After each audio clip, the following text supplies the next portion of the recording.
ನಮಸ್ಕಾರ ಸ್ನೇಹಿತರೆ ಹಾಗೂ ಪ್ರೀತಿಯ ವಿದ್ಯಾರ್ಥಿಗಳೇ. ಪ್ರಥಮ PUC ರಾಜ್ಯಶಾಸ್ತ್ರ ವಿಷಯಕ್ಕೆ ಸಂಬಂಧಪಟ್ಟಂತೆ ಶಾಲಾ ಶಿಕ್ಷಣ ಇಲಾಖೆ ಪದವಿ ಪೂರ್ವ ಇವರು ಬಿಡುಗಡೆ ಮಾಡಿರುವಂಥ ಅಂತಿಮ ಒಂದು ಪ್ರಶ್ನಾಕೋಶ 2026-27 ಇದೆ. ಇದಕ್ಕೆ ಸಂಬಂಧಿಸಿದಂತೆ ನಾವು ಅಧ್ಯಾಯ 1 ರಾಜ್ಯಶಾಸ್ತ್ರ ಒಂದು ಅಧ್ಯಯನ ಇದನ್ನು ಕಾಣ್ತೇವೆ. ಇದಕ್ಕೆ ಸಂಬಂಧಪಟ್ಟಂತೆ ಇರುವಂತಹ ಒಂದು ಪ್ರಶ್ನೆಗಳನ್ನು ನಾವು ನೋಡ್ತಾ ಹೋದಾಗ ನಾವು ಮೊದಲನೇದಾಗಿ ಗಮನಿಸುವಂಥದ್ದು ಕೆಳಗಿನ ಪ್ರಶ್ನೆಗಳಿಗೆ ಸರಿಯಾದ ಉತ್ತರಗಳನ್ನು ಆಯ್ಕೆ ಮಾಡಿ ಬರೆಯಿರಿ ಅಂತ ಇದೆ. ಈ ಒಂದು ಪ್ರಶ್ನೆಗಳನ್ನ ನಾವು ನೋಡ್ತಾ ಹೋಗೋದಾದರೆ ಕೆಳಗಿನ ಚಿತ್ರವನ್ನು ವೀಕ್ಷಿಸಿ ಮತ್ತು ರಾಜ್ಯಶಾಸ್ತ್ರದ ಪಿತಾಮಹನನ್ನು ಗುರುತಿಸಿ ಅಂತ ಇದೆ. ಈ ಒಂದು ಪ್ರಶ್ನೆ 4 ಆಯ್ಕೆಗಳನ್ನು ನೀಡಲಾಗಿದೆ. A Aristotle, B Plato, C Socrates, D Rousseau. ಇದಕ್ಕೆ ಸರಿಯಾದಂಥ ಉತ್ತರ ಚಿತ್ರವನ್ನು ನಾವು ಗಮನಿಸಿದಾಗ ಅಲ್ಲಿ ಅರಿಸ್ಟಾಟಲ್ ಅವರ ಚಿತ್ರ ಇದೆ. ಹಾಗಾಗಿ ಆಪ್ಷನ್ ಎ ಅರಿಸ್ಟಾಟಲ್ ಸರಿಯಾದ ಉತ್ತರ ಆಗಿದೆ. ಹಾಗೆ ಎರಡನೇ ಒಂದು ಪ್ರಶ್ನೆಯನ್ನು ನೋಡಿದಾಗ ರಾಜ್ಯಶಾಸ್ತ್ರವನ್ನು ಮೊಟ್ಟ ಮೊದಲಿಗೆ ವೈಜ್ಞಾನಿಕವಾಗಿ ಯಾರು ಅಧ್ಯಯನ ಮಾಡಿದರು ಅಂತ ಪ್ರಶ್ನೆ ಇದೆ. ಇದಕ್ಕೆ 4 ಆಯ್ಕೆಗಳನ್ನು ನೋಡಿದಾಗ Aristotle, B Plato, C Socrates, D Paul Janet ಅಂತ ಇದೆ. ಇದಕ್ಕೆ ಸರಿಯಾದಂಥ ಉತ್ತರ ಆಪ್ಷನ್ ಎ ಅರಿಸ್ಟಾಟಲ್. ಮೂರನೇ ಪ್ರಶ್ನೆ ರಾಜ್ಯಶಾಸ್ತ್ರವನ್ನು ಒಂದು ಉತ್ಕೃಷ್ಟ ಶಾಸ್ತ್ರ ಎಂದು ಹೇಳಿದವರು ಯಾರು? ಈ ಒಂದು ಪ್ರಶ್ನೆಗೆ 4 ಆಯ್ಕೆಗಳಿದೆ. A Jean Bodin, B Herman Finer, C Machiavelli, D Aristotle.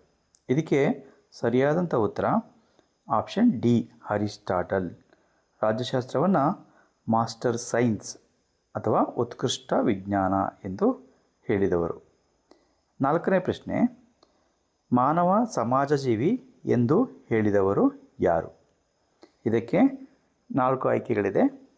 ಮೊದಲನೇ ಆಯ್ಕೆ Aristotle, B Plato, C Socrates, D Paul Janet. ಇದಕ್ಕೆ ಸರಿಯಾದ ಉತ್ತರ ಆಪ್ಷನ್ ಎ ಅರಿಸ್ಟಾಟಲ್ ಸರಿಯಾಗಿದೆ. 5ನೇ ಒಂದು ಪ್ರಶ್ನೆ ಪಾಲಿಟಿಕ್ಸ್ ಇದರ ಮೂಲ ಪದ ಇದೆ. ಇದಕ್ಕೆ 4 ಆಯ್ಕೆಗಳನ್ನು ನೀಡಲಾಗಿದೆ. A lag, B polis, C superanus, D civitas. ಇದಕ್ಕೆ ಸರಿಯಾದ ಒಂದು ಉತ್ತರ ಆಪ್ಷನ್ ಬಿ ಪಾಲಿಸ್. ಇದು ಪಾಲಿಟಿಕ್ಸ್ ಪದದ ಮೂಲ ಪದ ಆಗಿದೆ. ಹಾಗೆ 6ನೇ ಪ್ರಶ್ನೆಗೆ ಹೋದಾಗ ರಾಜ್ಯಶಾಸ್ತ್ರವು ಈ ವಿಭಾಗಕ್ಕೆ ಸೇರಿದೆ. ಇಲ್ಲಿ 4 ಆಯ್ಕೆಗಳು ನೀಡಲಾಗಿದೆ. ಎ ಜೀವಶಾಸ್ತ್ರ, ಬಿ ರಸಾಯನಶಾಸ್ತ್ರ, ಸಿ ಭೌತಶಾಸ್ತ್ರ, ಡಿ ಸಮಾಜಶಾಸ್ತ್ರ. ನಮಗೆಲ್ಲ ತಿಳಿದಿದೆ ರಾಜ್ಯಶಾಸ್ತ್ರವು ಸಮಾಜ ವಿಜ್ಞಾನ ವಿಭಾಗಗಳಲ್ಲಿ ಬರುತ್ತದೆ. ಹಾಗಾಗಿ ಡಿ ಸಮಾಜಶಾಸ್ತ್ರ ಸರಿಯಾದ ಉತ್ತರ ಆಗಿದೆ. 7ನೇ ಪ್ರಶ್ನೆ ಪಾಲಿಟಿಕ್ಸ್ ಕೃತಿಯನ್ನು ರಚಿಸಲು ಅರಿಸ್ಟಾಟಲ್ ಎಷ್ಟು ಸಂವಿಧಾನಗಳನ್ನು ಅಧ್ಯಯನ ಮಾಡಿದರು? ಇಲ್ಲಿ 4 ಆಯ್ಕೆಗಳನ್ನು ನೀಡಲಾಗಿದೆ. 150, 200, 158 ಹಾಗೆ 250. ಸರಿಯಾದಂಥ ಉತ್ತರ ಆಪ್ಷನ್ ಸಿ 158. 8ನೇ ಪ್ರಶ್ನೆ ಅಥೆನ್ಸ್ ಮತ್ತು ಸ್ಪಾರ್ಟಾ ಯಾವ ದೇಶಕ್ಕೆ ಸೇರಿದವುಗಳಾಗಿವೆ?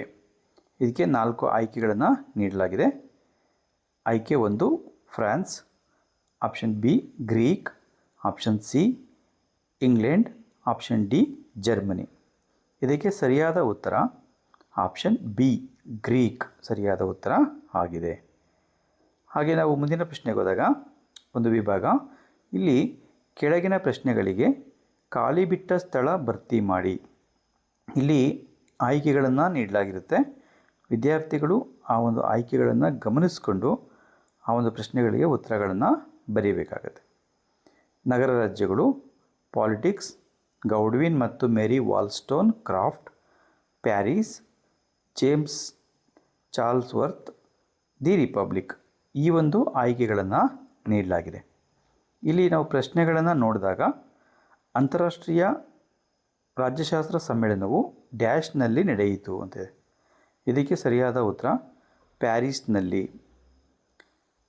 ಎರಡನೇ ಪ್ರಶ್ನೆ, ಡ್ಯಾಶ್ ರವರು ಫಿಲಡೆಲ್ಫಿಯಾ ರಾಜ್ಯಶಾಸ್ತ್ರ ಸಮ್ಮೇಳನದಲ್ಲಿ ಭಾಗವಹಿಸಿದ್ದರು. ಇದಕ್ಕೆ ಸರಿಯಾದಂಥ ಉತ್ತರ ಜೇಮ್ಸ್ ಚಾರ್ಲ್ಸ್ ವರ್ತ್.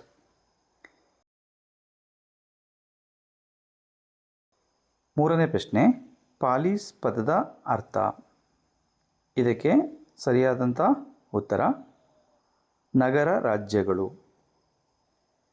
ನಾಲ್ಕನೇ ಪ್ರಶ್ನೆ, ರಾಜ್ಯಶಾಸ್ತ್ರ ಎಂಬ ಪದವನ್ನು ಮೊಟ್ಟ ಮೊದಲಿಗೆ ಡ್ಯಾಶ್ ರವರು ಬಳಸಿದರು.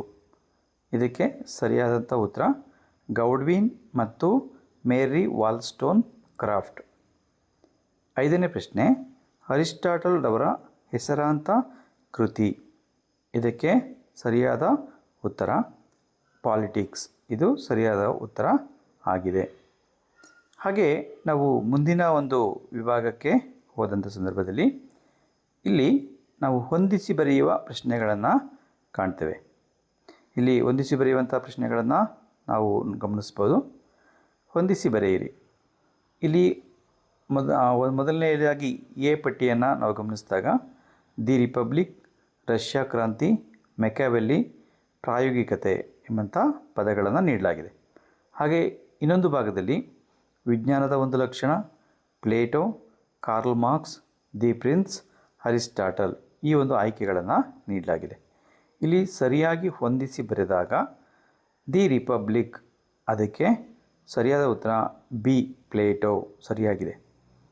ಹಾಗೆ ಎರಡನೇದು ರಷ್ಯಾ ಕ್ರಾಂತಿ, ಇದಕ್ಕೆ ಸರಿಯಾದ ಉತ್ತರ ಸಿ ಕಾರ್ಲ್ ಮಾರ್ಕ್ಸ್, ಅದು ಸರಿಯಾದ ಉತ್ತರ ಆಗಿದೆ. ಮೂರನೇ ಪ್ರಶ್ನೆ ಮೆಕ್ಯಾವೆಲ್ಲಿ, ಇದಕ್ಕೆ ಸರಿಯಾದ ಉತ್ತರ ಆಪ್ಷನ್ ಡಿ ದಿ ಪ್ರಿನ್ಸ್, ಇದು ಸರಿಯಾದ ಉತ್ತರ ಆಗಿದೆ. ಹಾಗೆ ನಾಲ್ಕನೇ ಪ್ರಶ್ನೆ ಪ್ರಾಯೋಗಿಕತೆ, ಇದು ಆಪ್ಷನ್ ಎ ಒಂದು ಸರಿಯಾದ ಲಕ್ಷಣ ಆಗಿದೆ, ವಿಜ್ಞಾನದ ಒಂದು ಲಕ್ಷಣ. ಹಾಗೆ ನಾವು ಮುಂದಿನ ಒಂದು ವಿಭಾಗಕ್ಕೆ ಹೋದಾಗ ಕೆಳಗಿನ ಪ್ರಶ್ನೆಗಳಿಗೆ ಒಂದೊಂದು ವಾಕ್ಯದಲ್ಲಿ ಉತ್ತರಿಸಿ. ಅದರಲ್ಲಿ ನಾವು ಮೊದಲನೇ ಪ್ರಶ್ನೆ ನೋಡುವಂಥದ್ದು ಪುರಾತನ ಗ್ರೀಕ್ನ ಯಾವುದಾದರದ್ದು ನಗರ ರಾಜ್ಯವನ್ನು ಹೆಸರಿಸಿ ಅಂತ ಇದೆ. ಇದಕ್ಕೆ ಸರಿಯಾದಂಥ ಉತ್ತರ ಅಥೆನ್ಸ್, ಸ್ಪಾರ್ಟಾ, ಮಿಲಾನ್, ಮ್ಯಾಸಿಡೋನಿಯಾ, ಸ್ಟಗೀರಾ ಇವೆಲ್ಲವೂ ಕೂಡ ಪುರಾತನ ಗ್ರೀಕ್ನ ನಗರ ರಾಜ್ಯಗಳು. ಇವುಗಳಲ್ಲಿ ಯಾವುದಾದರೂ ಒಂದು ನಗರ ರಾಜ್ಯದ ಹೆಸರನ್ನು ಬರೆದರೆ ಸಾಕು. ಹಾಗೆ ಎರಡನೇ ಪ್ರಶ್ನೆ ರಾಜ್ಯಶಾಸ್ತ್ರ ಎಂದರೇನು? ಇದಕ್ಕೆ ಸರಿಯಾದ ಉತ್ತರ ರಾಜ್ಯ ಮತ್ತು ಸರ್ಕಾರ ಹಾಗೂ ಮಾನವನ ರಾಜಕೀಯ ಚಟುವಟಿಕೆಗಳನ್ನು ಕುರಿತು ವ್ಯವಸ್ಥಿತವಾಗಿ ಅಧ್ಯಯನ ಮಾಡುವ ಶಾಸ್ತ್ರವೇ ರಾಜ್ಯಶಾಸ್ತ್ರ ಎನ್ನುತ್ತೇವೆ. ಮೂರನೇ ಪ್ರಶ್ನೆ ಅರಿಸ್ಟಾಟಲ್ ರವರಿಂದಲೇ ರಾಜ್ಯಶಾಸ್ತ್ರವು ಪ್ರಾರಂಭವಾಯಿತು ಎಂದು ಹೇಳಿದವರು ಯಾರು? ಇದಕ್ಕೆ ಸರಿಯಾದ ಉತ್ತರ ಫ್ರೆಡ್ರಿಕ್ ಪೊಲಾಕ್. ನಾಲ್ಕನೇ ಪ್ರಶ್ನೆ ಸಮಾಜದಲ್ಲಿ ಜೀವಿಸಲು ಸಾಧ್ಯವಿಲ್ಲದವರು ದೇವರಾಗಿರಬೇಕು, ಇಲ್ಲದಿದ್ದರೆ ಮೃಗವಾಗಿರಬೇಕು. ಈ ಮಾತನ್ನು ಹೇಳಿದವರು ಯಾರು? ಇದಕ್ಕೆ ಸರಿಯಾದ ಉತ್ತರ ಅರಿಸ್ಟಾಟಲ್. ಅರಿಸ್ಟಾಟಲ್ ಅವರ ಪ್ರಕಾರ ಮಾನವ ಸಮಾಜಜೀವಿ ಮತ್ತು ಸಂಘಜೀವಿ. ಸಮಾಜದಲ್ಲಿ ಜೀವಿಸಲು ಸಾಧ್ಯವಿಲ್ಲದವರು ದೇವರಾಗಿರಬೇಕು, ಇಲ್ಲದಿದ್ದರೆ ಮೃಗವಾಗಿರಬೇಕು ಎಂದಿದ್ದಾರೆ. ಮುಂದಿನ ಒಂದು ಭಾಗ ಬಿಗೆ ಹೋದಾಗ ಅಲ್ಲಿ ನಾವು 2 ಅಂಕದ ಪ್ರಶ್ನೆಗಳನ್ನು ನಾವು ಗಮನಿಸ್ತೇವೆ. ಕೆಳಗಿನ ಯಾವುದಾದರೂ 5 ಪ್ರಶ್ನೆಗಳಿಗೆ ಪ್ರತಿಯೊಂದಕ್ಕೂ 2-3 ವಾಕ್ಯಗಳಲ್ಲಿ ಉತ್ತರಿಸಿ ಎಂಬ ಒಂದು ವಿಭಾಗ ಸಾಮಾನ್ಯವಾಗಿ ಇರುತ್ತೆ. ಇಲ್ಲಿ 2 ಅಂಕದ ಪ್ರಶ್ನೆಗಳನ್ನ ನಾವು ಗಮನಿಸ್ತೇವೆ. ವಿದ್ಯಾರ್ಥಿಗಳು ಅಧ್ಯಯನ ದೃಷ್ಟಿಯಿಂದ ಎಲ್ಲ ಪ್ರಶ್ನೆಗಳಿಗೂ ಉತ್ತರಿಸುವುದು ಸೂಕ್ತ. ಈ ಭಾಗದಲ್ಲಿ ನೀಡಿರುವಂಥ ಒಂದು ಪ್ರಶ್ನೆಗಳನ್ನ ನೋಡಿದಾಗ ಮೊದಲನೇ ಪ್ರಶ್ನೆ ರಾಜ್ಯಶಾಸ್ತ್ರವನ್ನು ವ್ಯಾಖ್ಯಾನಿಸಿ. ರಾಜ್ಯಶಾಸ್ತ್ರದ ಬಗ್ಗೆ ಹಲವಾರು ವ್ಯಾಖ್ಯಾನಗಳನ್ನು ನಾವು ಗಮನಿಸ್ಬೋದು. ಅದರಲ್ಲಿ ಇಲ್ಲಿ ನಿಮಗೆ ತುಂಬ ಸುಲಭವಾಗಿ ಹೇಳೋದಾದರೆ ಜಾನ್ ಶಿಲೆ ರವರ ಪ್ರಕಾರ ಅರ್ಥಶಾಸ್ತ್ರವು ಹಣ ಮತ್ತು ಸಂಪತ್ತನ್ನು, ಜೀವಶಾಸ್ತ್ರವು ಸಕಲ ಜೀವರಾಶಿಗಳ ಜೀವನವನ್ನು, ಬೀಜಗಣಿತವು ಅಂಕಿ ಸಂಖ್ಯೆಗಳನ್ನು ಅಧ್ಯಯನ ಮಾಡುವಂತೆ, ಸರ್ಕಾರದ ವಿದ್ಯಮಾನಗಳನ್ನು ಕುರಿತು ಅಧ್ಯಯನ ಮಾಡುವ ಶಾಸ್ತ್ರವೇ ರಾಜ್ಯಶಾಸ್ತ್ರ ಎಂದು ವ್ಯಾಖ್ಯಾನಿಸಿದ್ದಾರೆ. ಹಾಗೆ ಮತ್ತೊಂದು ವ್ಯಾಖ್ಯೆಯನ್ನು ನಾವು ತಿಳ್ಕೊಳ್ಳೋದಾದರೆ ಗಾರ್ನರ್ ರವರ ಪ್ರಕಾರ ರಾಜ್ಯಶಾಸ್ತ್ರದ ಅಧ್ಯಯನವು ರಾಜ್ಯದೊಂದಿಗೆ ಪ್ರಾರಂಭವಾಗಿ ರಾಜ್ಯದೊಂದಿಗೆ ಅಂತ್ಯವಾಗುತ್ತದೆ ಎಂದಿದ್ದಾರೆ. ಎರಡು ವ್ಯಾಖ್ಯೆಗಳಲ್ಲಿ ಯಾವುದಾದ್ರೂ ಒಂದು ವ್ಯಾಖ್ಯೆಯನ್ನು ಬರೀಬೋದು ಅಥವಾ ಪುಸ್ತಕದಲ್ಲಿರುವ ಇತರೆ ವ್ಯಾಖ್ಯೆಗಳನ್ನು ಕೂಡ ವಿದ್ಯಾರ್ಥಿಗಳು ಬರೀಬೋದು. ಹಾಗೆ ಎರಡನೇ ಪ್ರಶ್ನೆ, ರಾಜ್ಯಶಾಸ್ತ್ರದ ವ್ಯಾಪ್ತಿಯಲ್ಲಿ ಬರುವ ಅಧ್ಯಯನ ವಿಭಾಗಗಳು ಯಾವ್ಯಾವು? ರಾಜ್ಯಶಾಸ್ತ್ರದ ವ್ಯಾಪ್ತಿಯಲ್ಲಿ ನಾವು ಮುಖ್ಯವಾಗಿ 3 ಅಧ್ಯಯನ ವಿಭಾಗಗಳನ್ನು ಕಾಣುತ್ತೇವೆ. ಅವುಗಳೆಂದರೆ ರಾಜಕೀಯ ಸಿದ್ಧಾಂತ, ಸಾರ್ವಜನಿಕ ಆಡಳಿತ ಮತ್ತು ಅಂತಾರಾಷ್ಟ್ರೀಯ ಸಂಬಂಧಗಳು. ಮೂರನೇ ಪ್ರಶ್ನೆ, ರಾಜ್ಯಶಾಸ್ತ್ರ ಅಧ್ಯಯನದಲ್ಲಿ ಬರುವ ವಿಷಯ ವಸ್ತುಗಳು ಯಾವ್ಯಾವು? ರಾಜ್ಯಶಾಸ್ತ್ರ ಅಧ್ಯಯನದಲ್ಲಿ ಬರುವ ವಿಷಯ ವಸ್ತುಗಳೆಂದರೆ ರಾಜ್ಯ ಮತ್ತು ಸರ್ಕಾರ. ನಾಲ್ಕನೇ ಪ್ರಶ್ನೆ, ಮಾನವ ಸಮಾಜ ಜೀವಿ ಹೇಗೆ? ಇದಕ್ಕೆ ಉತ್ತರ, ಮಾನವ ಸಮಾಜ ಜೀವಿ ಮತ್ತು ಸಂಘಜೀವಿ ಎಂದು ಅರಿಸ್ಟಾಟಲ್ ಹೇಳಿದ್ದಾರೆ. ಸಮಾಜವನ್ನು ಬಿಟ್ಟು ಬಾಳಲಿಚ್ಛಿಸುವವರು ದೇವರಾಗಿರಬೇಕು, ಇಲ್ಲವೇ ಮೃಗವಾಗಿರಬೇಕು. ಸಮಾಜದಲ್ಲಿ ವಾಸ ಮಾಡಿದಾಗ ಮಾತ್ರ ಮಾನವನಿಗೆ ಶಾಂತಿ ಮತ್ತು ನೆಮ್ಮದಿ ದೊರೆಯಲು ಸಾಧ್ಯ. ಹಾಗೆಯೇ ಸಮಾಜವು ಮಾನವನಿಗೆ ಭದ್ರತೆ ಮತ್ತು ರಕ್ಷಣೆಯನ್ನು ಒದಗಿಸುತ್ತದೆ. ಹೀಗಾಗಿ ಮಾನವನು ಸಮಾಜಜೀವಿಯಾಗಿದ್ದಾನೆ. ಹಾಗೆ ನಾವು ಐದನೇ ಪ್ರಶ್ನೆ ನೋಡಿದಾಗ ರಾಜ್ಯಶಾಸ್ತ್ರದ ವ್ಯಾಪ್ತಿ ಎಂದರೇನು? ರಾಜ್ಯಶಾಸ್ತ್ರದ ವ್ಯಾಪ್ತಿ ಎಂದರೆ ರಾಜ್ಯಶಾಸ್ತ್ರದಲ್ಲಿ ಅಧ್ಯಯನ ಮಾಡುವ ಗಡಿ, ಮೇರೆ, ಎಲ್ಲೆ, ಮಿತಿ ಎಂದರ್ಥ. ಅಂದರೆ ರಾಜ್ಯಶಾಸ್ತ್ರದಲ್ಲಿ ಅಧ್ಯಯನ ಮಾಡುವ ವಸ್ತು ವಿಷಯಗಳನ್ನು ತಿಳಿಸುತ್ತದೆ. ಆರನೇ ಪ್ರಶ್ನೆ, ಗ್ರೀಕ್ ನಗರ ರಾಜ್ಯಗಳ ಕುರಿತು ಬರೆಯಿರಿ. ಗ್ರೀಕ್ ನಗರ ರಾಜ್ಯಗಳು ಆಧುನಿಕ ರಾಜ್ಯಗಳಂತೆ ವಿಶಾಲ ರಾಜ್ಯಗಳಾಗಿರಲಿಲ್ಲ. ಇವುಗಳು ಬೆಟ್ಟ, ಗುಡ್ಡ, ನದಿ, ಸರೋವರಗಳಿಂದ ಕೂಡಿದ್ದು ಪರಸ್ಪರ ಸಂಪರ್ಕವನ್ನು ಹೊಂದಿರಲಿಲ್ಲ. ತಮ್ಮ ತಮ್ಮ ಅಗತ್ಯಗಳನ್ನು ತಾವೇ ಪೂರೈಸಿಕೊಳ್ಳುತ್ತಿದ್ದವು. ಇದರಲ್ಲಿ ಮುಖ್ಯವಾಗಿ ಅಥೆನ್ಸ್, ಸ್ಪಾರ್ಟಾ, ಮಿಲಾನ್, ಮ್ಯಾಸಿಡೋನಿಯಾ ಮುಂತಾದ ನಗರ ರಾಜ್ಯಗಳನ್ನು ಕಾಣಬಹುದು. ಅಥೆನ್ಸ್ನಲ್ಲಿ ಪರೋಕ್ಷ ಪ್ರಜಾಪ್ರಭುತ್ವವು ಅಸ್ತಿತ್ವದಲ್ಲಿದ್ದರೆ ಸ್ಪಾರ್ಟಾದಲ್ಲಿ ಪ್ರತ್ಯಕ್ಷ ಪ್ರಜಾಪ್ರಭುತ್ವವು ಅಸ್ತಿತ್ವದಲ್ಲಿತ್ತು.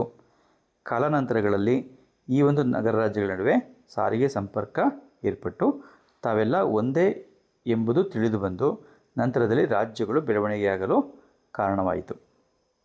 ಮುಂದಿನ ಒಂದು ಪ್ರಶ್ನೆ, ಏಳನೆಯದು, ಯಾವ ಪುರಾತನ ಭಾರತೀಯ ಕೃತಿಗಳಲ್ಲಿ ರಾಜ್ಯಾಡಳಿತದ ಬಗ್ಗೆ ಉಲ್ಲೇಖಗಳಿವೆ? ಇದಕ್ಕೆ ಸರಿಯಾದ ಉತ್ತರ, ಕೌಟಿಲ್ಯನ ಅರ್ಥಶಾಸ್ತ್ರ ಮತ್ತು ಕಮಂಡಕನ ನೀತಿಸಾರ ಕೃತಿಗಳಲ್ಲಿ ರಾಜ್ಯಾಡಳಿತದ ಬಗ್ಗೆ ಉಲ್ಲೇಖಗಳಿವೆ. ಎಂಟನೇ ಪ್ರಶ್ನೆ, ರಾಜ್ಯಶಾಸ್ತ್ರದ ಅಂತಾರಾಷ್ಟ್ರೀಯ ಸಮ್ಮೇಳನ ಯಾವಾಗ ಮತ್ತು ಎಲ್ಲಿ ನಡೆಯಿತು? ಇದಕ್ಕೆ ಉತ್ತರ, ರಾಜ್ಯಶಾಸ್ತ್ರದ ಅಂತಾರಾಷ್ಟ್ರೀಯ ಸಮ್ಮೇಳನವು ಸೆಪ್ಟೆಂಬರ್ 1948ರಲ್ಲಿ ಪ್ಯಾರಿಸ್ನಲ್ಲಿ ನಡೆಯಿತು. ಒಂಬತ್ತನೇ ಪ್ರಶ್ನೆ, ಗ್ರೀಕ್ ತತ್ವಜ್ಞಾನಿ ತ್ರಿಮೂರ್ತಿಗಳು ಯಾರು? ಗ್ರೀಕ್ನ ತತ್ವಜ್ಞಾನಿ ತ್ರಿಮೂರ್ತಿಗಳೆಂದರೆ ಸಾಕ್ರಟೀಸ್, ಪ್ಲೇಟೋ ಮತ್ತು ಅರಿಸ್ಟಾಟಲ್. ಇದಿಷ್ಟು ಕೂಡ ನಮಗೆ 1 ಅಂಕ ಮತ್ತು 2 ಅಂಕದ ಪ್ರಶ್ನೆಗಳಿಗೆ ಸಂಬಂಧಪಟ್ಟಂಥ ಒಂದು ಉತ್ತರಗಳು. ಮುಂದಿನ ಒಂದು ವಿಡಿಯೋದಲ್ಲಿ ಅಧ್ಯಾಯ 2ರಲ್ಲಿ ಬರುವಂತಹ 1 ಅಂಕ ಮತ್ತು 2 ಅಂಕದ ಒಂದು ಪ್ರಶ್ನೋತ್ತರಗಳನ್ನು ನಿಮ್ಮ ಮುಂದೆ ತೆಗೆದುಕೊಂಡು ಬರ್ತೇನೆ. ಈ ಒಂದು ವಿಡಿಯೋ ನಿಮಗೆ ಇಷ್ಟವಾದರೆ ಲೈಕ್ ಮಾಡಿ, ಹಾಗೆ ನಿಮ್ಮ ಸ್ನೇಹಿತರ ಜೊತೆಯಲ್ಲೂ ಕೂಡ ಇದನ್ನು ಶೇರ್ ಮಾಡ್ಕೊಳ್ಳಿ. ಹಾಗೆ ಈ ಒಂದು ಚಾನಲ್ನ ನೀವು ಸಬ್ಸ್ಕ್ರೈಬ್ ಮಾಡ್ಕೊಂಡಿಲ್ಲ ಅಂತಂದರೆ ಈ ಒಂದು ಚಾನಲ್ನ ಸಬ್ಸ್ಕ್ರೈಬ್ ಮಾಡ್ಕೊಳ್ಳೋದನ್ನು ಮರಿಬೇಡಿ. ಶುಭವಾಗಲಿ.